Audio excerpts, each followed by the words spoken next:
Welcome to USA Global TV and Radio, where our mission is to provide education, entertainment, hope, and inspiration. USA Global TV and Radio connects you with experts and audiences all around the world every single day to help you succeed in business and to live a richer life.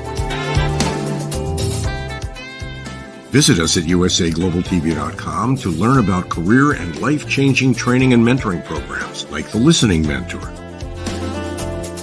Subscribe to our newsletter to stay informed about our special programs and offers. Discover how you can become a guest on one of our shows or a host or producer of a USA Global TV and Radio show of your very own. That's USA Global TV and Radio, where the doctor is always in.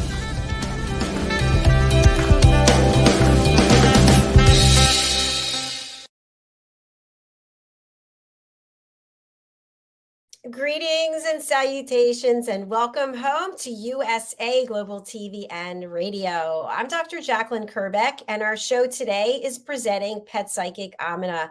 And we're going to be talking about a very important subject, especially for the dear birds out there wondering who put that window there. I didn't want to fly into it. We're going to talk about how to protect birds from deadly collisions with our windows. So let me officially present Pet Psychic AMINAH. Hello. Hello.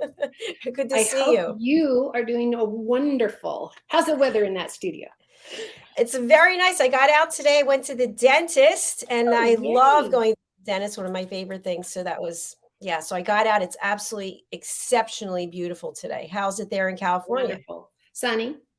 Never rains in California. And I don't know if you've heard, we finally, I think it was announced yesterday or the day before, we finally officially, the entire state, passed out of drought, of the water shortage. Yay, that's great news. I don't know, 5 or 10 years. That's amazing. So it is really amazing. And I've always talked about that. I live on this giant hill and it's just stunning.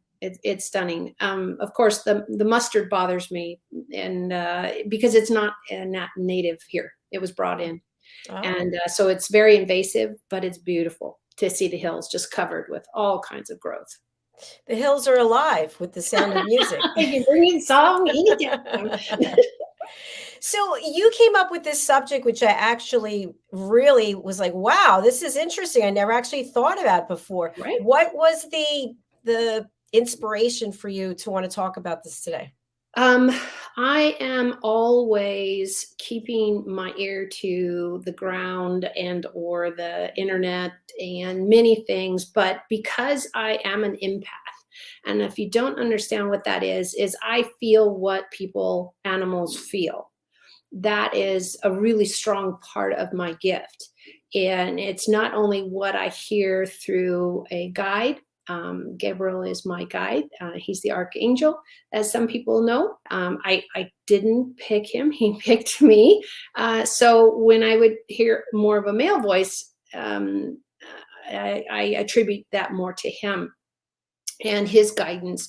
But I have always heard the birds and the bees and the dogs and the cats, and why I can speak in most of the time when I do a reading for somebody, I'm speaking in the first person, because they're animals. Once their owner has introduced us, even on a phone from anywhere in the world, animals are more than willing to talk to me, because most people who call me talk to their animals every day. Hi, how are you? What are you doing? Having a great day. Well, we do it all day long to our cats. And I do that with the insects and the bugs, and I bless them. And, we've talked about how you go, okay, you stay over there, I'll stay over here. And we have that relationship. So I'm always researching what's new, what's latest, so that I can keep my social media is educational. It's fun, but it's educational. I'm only on Facebook and LinkedIn.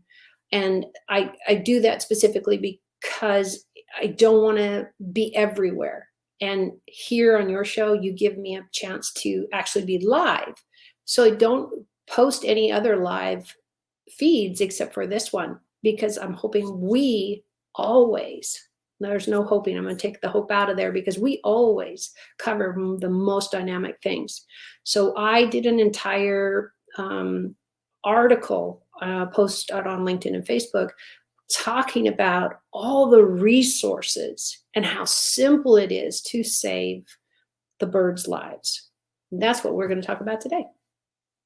All right. Thank you for explaining that. That is quite interesting.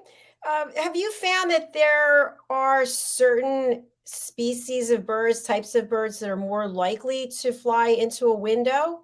That's Overall, no, because you're talking about an animal whose entire mode of transportation is to fly from one place to another. What has happened is urbanization. What has happened is we've built so many skyscrapers and so many antennas. Believe it or not, they're dangerous too, besides the electricity they emit. But we are now literally, I'd like to use the word competing with trees, but the trees have lost. So the competition isn't even a 50-50 here.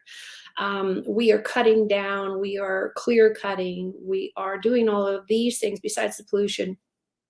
So the habitat for every species is in dire straits because of our lifestyle. And I just want to encourage everybody to put the bird feeder out if you can, and make sure it's natural. Go to a bird store.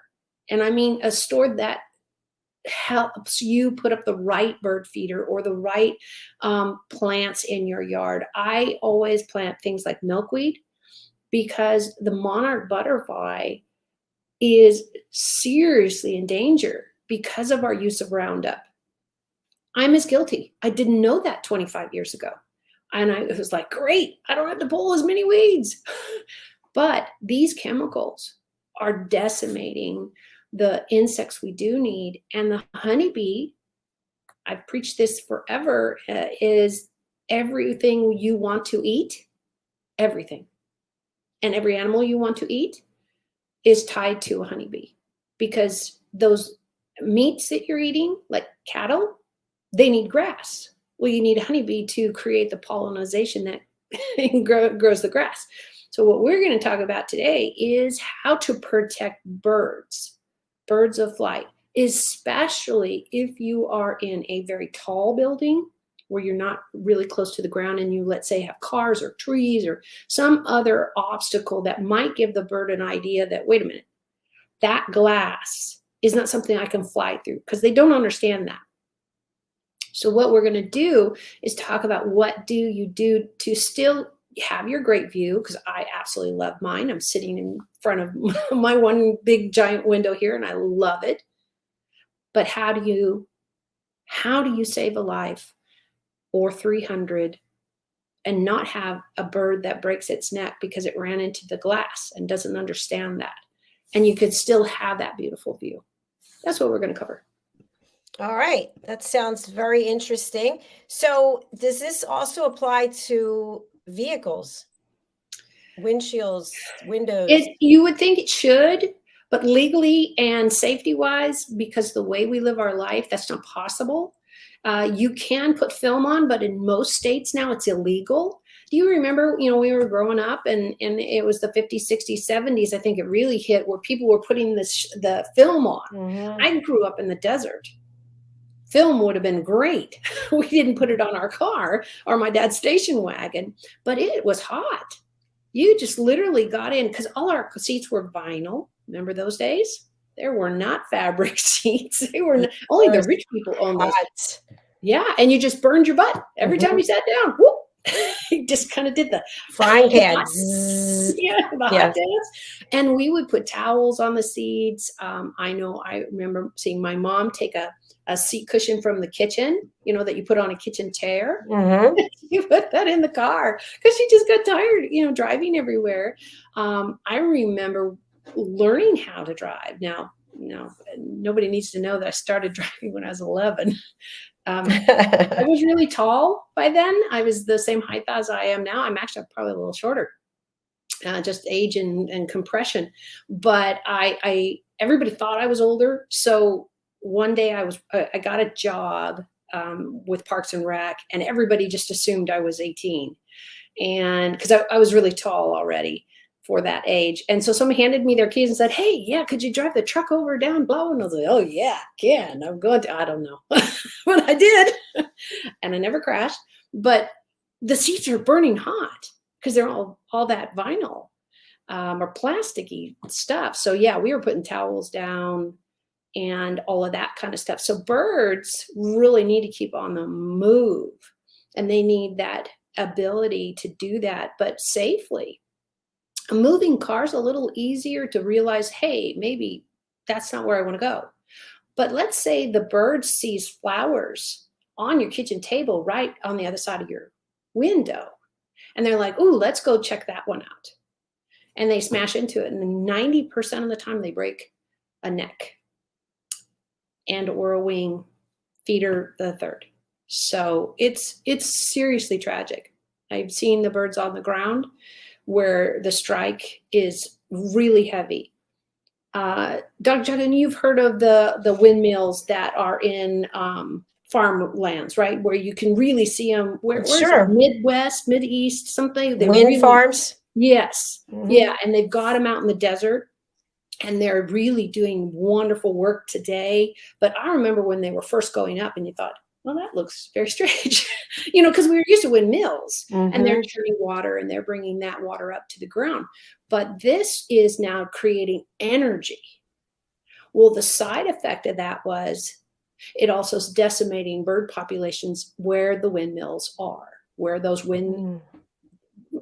whatever they call them, wind machines do, because they're very narrow. They're meant to circulate the air. They're meant to create power and energy. The problem is bird can't possibly keep up with that. So they're doing a lot of research and have been on how to make them more reflective in the way a bird sees, not the way the people see. Because I don't know you, if you've got this windmill and it's over 25 feet high, I don't care what it's doing out there. Honestly, I'm down here on the ground, and they're doing them like in the Sacramento Valley. It's just a big old plain of flat. So it's a perfect place where they have been testing these windmills. So what do you do when you have these beautiful homes and you have this just a huge, huge space of glass? Or you just have a little kitchen window and you have these beautiful palm trees or oak trees or whatever. And so the birds are there and they look in your window and go, oh, cool. I could use something of that and I want to go look. Well, they now have a plethora. And I mean they, meaning just Google any shop, any store, and you can look on my Facebook. I put a whole bunch of pictures. So when you're looking at our show right now, you can see that I have a pink, beautiful, like decoration behind my head. Think of how subtle that is and how tasteful that is. And you can put something like that on your windows that you worry about bird strike, because the birds won't recover. Once they're injured, they're done. They lose a leg. It's really hard to land on another tree. It's really hard to survive. So you can get these beautiful films that are as simple as our pink background or have a design. And it is literally a film that can lay over your glass. The nice thing is they come in every decoration, every color style, every thickness, simple pull on, take off. You can make it almost sheer and make it reflective for the bird, sees that this is a solid piece, but you have full vision outside of it.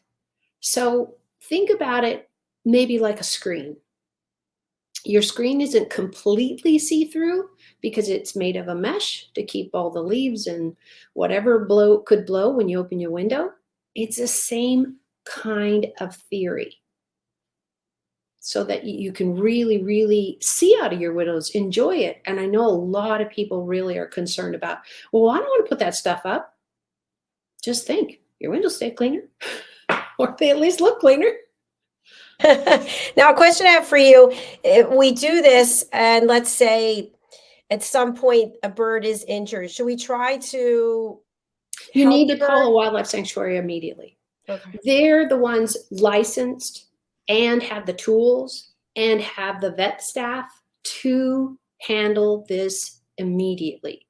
So in California, where I am, you can call not only Fish and Wildlife, but you can call the universities. So we have San Diego's, the college in San Diego. We have one in Davis. The college in Davis, UC Davis, is known for its medical veterinary programs and a lot of other animal programs. Just call your city hall and say, where do I start? Maybe if it's something you're very concerned about happening and you'd like a resource like having 911 for fire or flood or whatever, call them before you need it. Call them before you need it and say, I'd like some recommendations. If you really want to see, and I apologize, I had hoped I'd already downloaded the pictures, and actually I did, but I didn't send them to Dr. Jacalyn. So on my site, and I'll post them again today, I have a plethora of pictures of what do we want to call them? They're very thin and they just lay over your windows and they're beautiful. Everything from stained glass pictures to a little bit of off color. So you're not just putting tan sunblocks. They are artistic now. And the whole idea is to just create a little distraction so the bird says, oh, wait a minute, that's not somewhere I can fly. That's not where I can keep going. And that's what glass looks like to them. They don't have a concept of glass or screens. Now, if you never clean your screens, that might work too. I like it. So we take this measure and we're actually contributing to saving lives. Absolutely. And let's go to the next step is, why should I care? Well, if you like to eat anything, is what I always back into. We need all of nature. We need our humanity. People are doing so much damage with our ability to leave litter everywhere. And you and I don't know, I'm not going to say that for you, but I know me. I have literally walked in from my front door and then I go back out, whatever, a day, 20 minutes, whatever later, and I see a gun wrapper or I had a cough drop or something on the ground and I know it's mine. And I'm like, oh, it happens to all of us. It's not like I purposely put my hand in my pocket and got the keys out and didn't see the wrapper go. So I'm not saying everybody's evil and terrible and lazy and all that. No, I want to bring a positivity of, if you can do what you can do. For me, I drive a few of my family members crazy because when I go places and I see trash on the ground and I know in whatever so many steps I'm going to be going right by a trash can, then I pick it up. And a lot of times I get, oh, that's icky, that's dirty. Well, I can use a Kleenex and do it, but guess what? I go wash my hands. But I'd rather pick it up knowing that a bird or something small gets stuck in it, especially like the aluminum cans. They have a really sharp place where you drink, which to your mouth, it doesn't matter because when you put your mouth in, it's very soft. But for an animal who wants to crawl inside and then realizes they've scratched themselves all up, and that aluminum can's not going to go anywhere. And guess what? You can save enough of them and get some money back. So I want you to see the positive of coexisting. This is my platform. This is the word that comes out at almost every show is, I want us to say, I think you matter. It would be for me personally, Dr. Jacalyn, if I went to your neighborhood or I voted for something that would decimate your state where you live, because I don't care. Because I don't care if they put a coal mining plant in your backyard and kick you all out and 5,000 people lose their home. Maybe we could think of a better way to use it. I want you to think about animals, specifically nature and the plants and the planet we are on. Everybody on the news is so excited that for the first time in, I don't know, 10, 15 years, a very long time, California is out of a drought. Now we have a ton of water they don't know what to do with, but they're managing it. They're really, really doing a great job managing it and trying to really stock up the stores. Because we all know right now we're still dealing with climate change and we're still dealing with the residuals of it. And I cheer everybody on for doing what they can. I haven't had to water a plant in, I don't know, months. Because what I do is I go out, let me give you this as an example. I go out and take any kind of container. This is just a water bottle. That's all it is. And I took off the top. I can put an old cup outside. I can put an old pot that hasn't got a hole in the bottom. I do this every winter and have, I don't know, for 20 years. Because I don't know, maybe I'm lazy and cheap and I put watering cans out where the rain will fall. And guess what? They're all filled. They're all filled when I get there and need that water.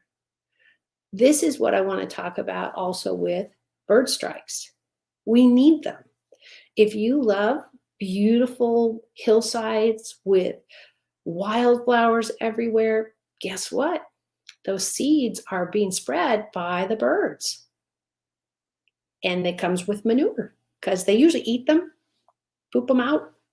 They land in the ground or they're harvesting them from the plants and the flowers. So how exciting would it be to help these lives continue to thrive, not just exist? Existing is okay, but let's have a bigger goal. Let's work together and make it happen for sure. Exactly. And the first thing you do is save a lot of money by getting a person out to fix your windows when the bird hits it. And you not only probably have a dead bird, which died from a broken neck. Most of them, when they strike, they break their neck. It's horrible. It's just, for people like me, it's just heartbreakingly horrible. And please go and look at this. And Dr. Jacalyn, I highly apologize that I didn't send them to you earlier because I now see them on my desktop. But they are these beautiful scenes. And you can get everything from mountains to like water drops. And they're just, think of like wax paper, but that has that adhesive, what is that stuff we used to line our dresser drawers with? Yes, I know what you mean. that paper. Thing. Yeah. And so it is literally, you put it up, you roll it out, and there you got it. So you can still see out. You can still have your screen on your front door if that's the home you are in. And you have the collection I was able to find were literally everything.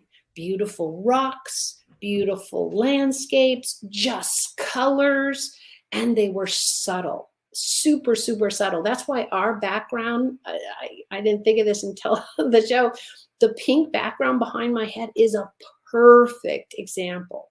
Maybe why I was not supposed to have those pictures here, so that you could see. It doesn't take away the fact that I'm sitting here and we're talking, or that you can see the USA Global TV logo and the fabulous little animals that Dr. Jacalyn put together. And imagine that with all the little folds in the pink on a window. There now are thousands of choices to decorate your windows and still get the sunlight and still get to enjoy looking out, because you don't necessarily need, 12 feet of glass to see out. You will also save a lot of furniture if they are close by and they're getting beat down by the sun of the windows. There are benefits to you besides not having a bird strike. And when we think about bird feeders or bird houses, I know you've spoken on other shows about not feeding wild animals. What are your thoughts about feeding the birds? And how often should you put the food out? I mean, is that their primary source of food? It shouldn't be. It should never be. We should never be seen as a food source.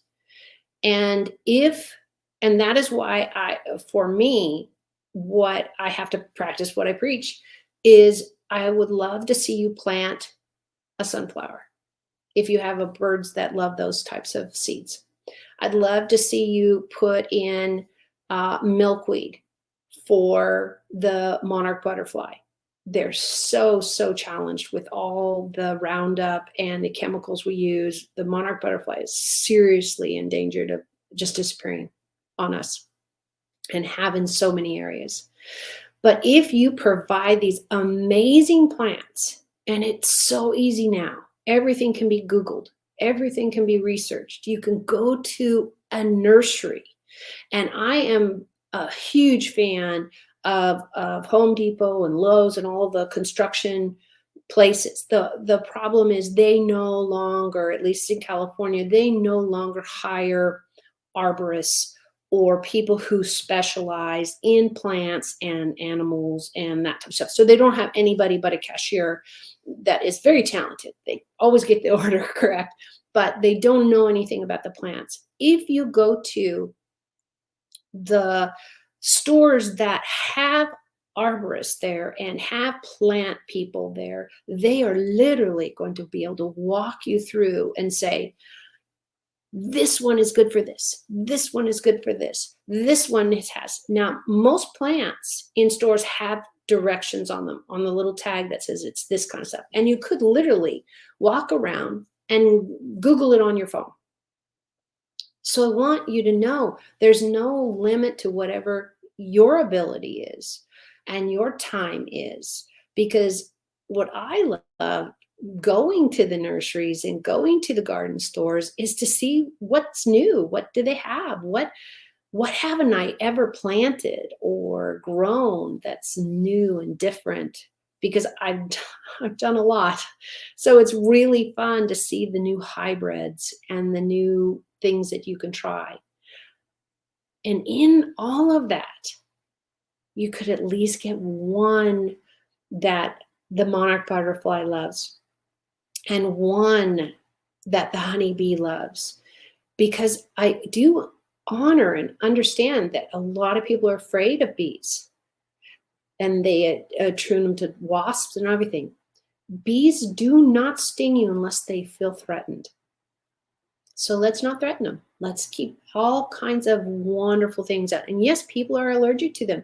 And you can put the plants on the side or away from the walkway or away from wherever your children play if you're concerned about that. It is a real danger for some people to be stung by bees. What I did, and I don't know if I've talked about this in a long time on the show, but I grew up in the high desert. So it's Joshua trees and cactus. There's not a lot of plants, but my mother planted a lot of things. I ended up having horrific allergies when I moved to a really tropical part of California and just couldn't breathe, sneezing. Lots of Kleenex always traveled with me. Then I found out about honey because I started working with kids, working with a honeybee expert. And he taught me so much as I learned with the kids. And what I found is by eating the honey raw, has to be raw, has to be local, because those honeybees are taking and making that honey from the pollen they get from the local plants. So if you have allergies, you want to love a lot of bees, but you can put honey basically on anything. Now, I don't recommend it for tea or coffee or any of the hot things because it cooks the pollen too much. You need it raw. You need to stick a spoon in and take a little spoon every day. And within 6 months, Dr. Jacalyn, I stopped using nasal spray. And I was living on nasal spray plus 3 allergy tablets a day just to breathe. And because I was gardening so much and I was teaching gardening. And so I was outside all the time, and I carried a pile of Kleenex. Now, I still carry Kleenex, but I have none of those horrible, horrible, horrible. I just couldn't breathe. I was out on nasal spray. I was on 2 or 3 pills a day to breathe to get through all of this. One of the beekeepers saw how bad I was. He stopped me and he said, "Have you thought about taking honey?" And that's when my education on honey really came in. And then I got a whole bunch of youth involved and their parents into putting up hives. And I was really fortunate to have a company that had acreage and let us do all this and put the hives out for the kids and teach that. So again, I love teaching what I find out. And this is that moment to share with all of you. Try whatever you can. You could put pollen in your cereal. You could, and I don't recommend like hot cereal because it cooks it. You want it as raw as possible, can handle. And if you, especially if you have an allergy to it, little bit on your finger, maybe lick that a little at a time. Be careful. Be careful and think about a little at a time constantly is better than a whole bunch once, because you need the body to start looking at it and saying, oh, I like this. I don't have a rash anymore. I don't have allergies anymore. I am a living testament to the fact that I do still carry allergy tablets when I'm going to go out into the garden. Sometimes it picks up depending on the plants I'm working with. But I wish I could dig into my pockets and go, see, no Kleenex. But I'd love to have you just address a little bit about local honey. We've talked about this before, but why is it yes, important to get good local honey? because that's the flowers you're around. I really want to make this so simple. If you live in Canada, that's a really big country. But if you live in Ottawa, it's still a big city. But you want to get down to your local plants. So for me, I'm in California and we have California poppies pretty much everywhere, or could if they're around, but we have a lot of different grass. And so many people have allergies to grass, all kinds of grasses. There's ornamental grass, there's beautiful grass, there's just turf. You need to find out which one you have. And if you go to one of these nurseries that have arborists there, that have plant people there, that this is what they do, you will have a resource besides the internet, which is great. But I'm a people person, so I really like talking to the staff and saying, any ideas on this? What do you recommend? I've got an allergy. I want to little by little introduce myself into these plants, into my day-to-day life. Because one way to get through an allergy is to eat the honey. And why? Because there is a trace part of it that has that plant in it. If you get honey locally and you ask the honey keeper, the beekeeper, and say, where is this honey coming from?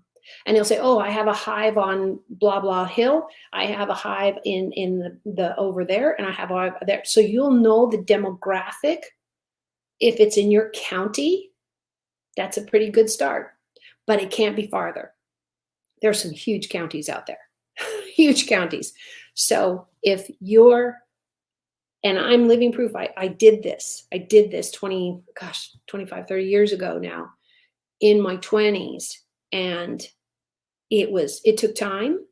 And once in a while I had to take an allergy pill because I was just drooling all over. And I was doing a lot of public speaking. It's not a good look to have to blow your nose all the time or wipe it.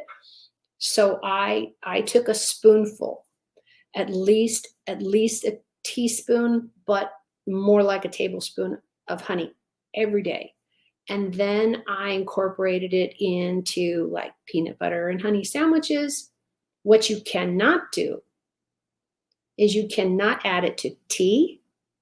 You cannot add it to an ingredient in cookies or bread or any of that. Dr. Jacalyn, do you know why? Because it changes the consistency or the effectiveness of it? No. The effectiveness, because you cooked it. Mm-hmm. It's got to be raw, natural honey. Why raw? Because you need the pollen that comes with it. If you go to the store, and there's plenty of whole food stores, natural food stores you can try, and it says, with pollen, without pollen, all this kind of stuff. So if you're highly allergic to it, take a, I don't know, let's use my pinky. Take a little pinky full and go with that and see how you react. Because people are allergic to these things and on the ingredients.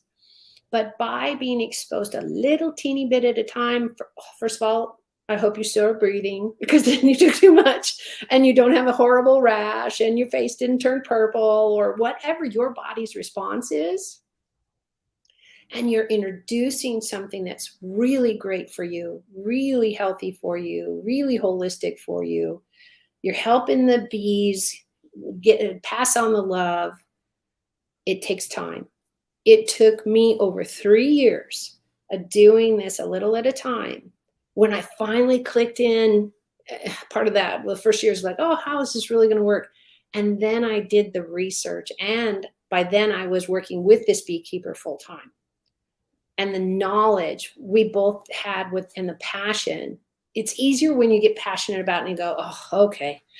And you get over that, right? And the doctor says, oh, no, you have to have these pills. And you're like, oh, I don't want those pills. So when we get out of our own way, and honey's yummy. Depending on where you get it, you can get it darker, you can get it lighter. And that's all about what flowers and grasses the bees are coming from. So I got really good at looking at the jars and going, ooh, this one's wildflower, blah, blah, blah. And then I got jars and they would be dark, dark, dark. And then everything in every other lighter stage. And you'll find, like any taste, like anything, some people love 7-Up, some people like Coke, some people like Coke Zero, and whatever's in between, orange juice. Honey's no different. It tastes not like the flowers. You're not eating daisies all day. That would be fun. But I don't know what they taste like. I haven't eaten a daisy. But it will change according to what the bees are harvesting that pollen from. So be aware of that. You could get a little bit of a lavender aroma or taste to the honey, all the way through the sunflower, which is very, very neutral. It's very sweet. It just depends. And every year is going to change.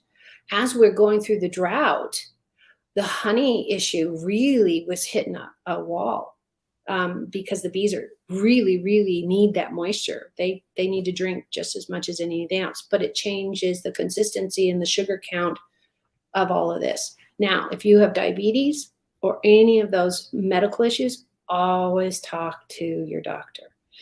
This is not health, whatever, but let me caveat this. Talk to a doctor that actually believes in natural and holistic medicine also. There's a time for Tylenol and a time for a cast, and there's time for a surgery. I've had them all. I completely am back there. But there's also time for a natural remedy. If you ever burn yourself on the stove, you will be so thankful you have that raw honey in your house. That's a good point. Everybody knows it. See, I'm glad you even know it. Then you put it on that burn, and we've all sadly done it, lit a paper towel on, and we're trying to get it off, and we get burned. And that can be super painful. Absolutely. Super painful from what I understand. And you probably have more experience. I just break things and have other things to do at work. I try not to burn anything. But from hearing about it from people I've treated as a first responder, the honey cools all that down. And what is amazing is because when you get raw honey that has not been spun, that's not the pollen taken out, this is really critical. This can't be honey from the grocery store that was spun. It's from Whole Foods or some kind of natural food, and it better say raw, unspun. Yes. You can put this on a cut. You can put this on a burn specifically until you get proper medical care.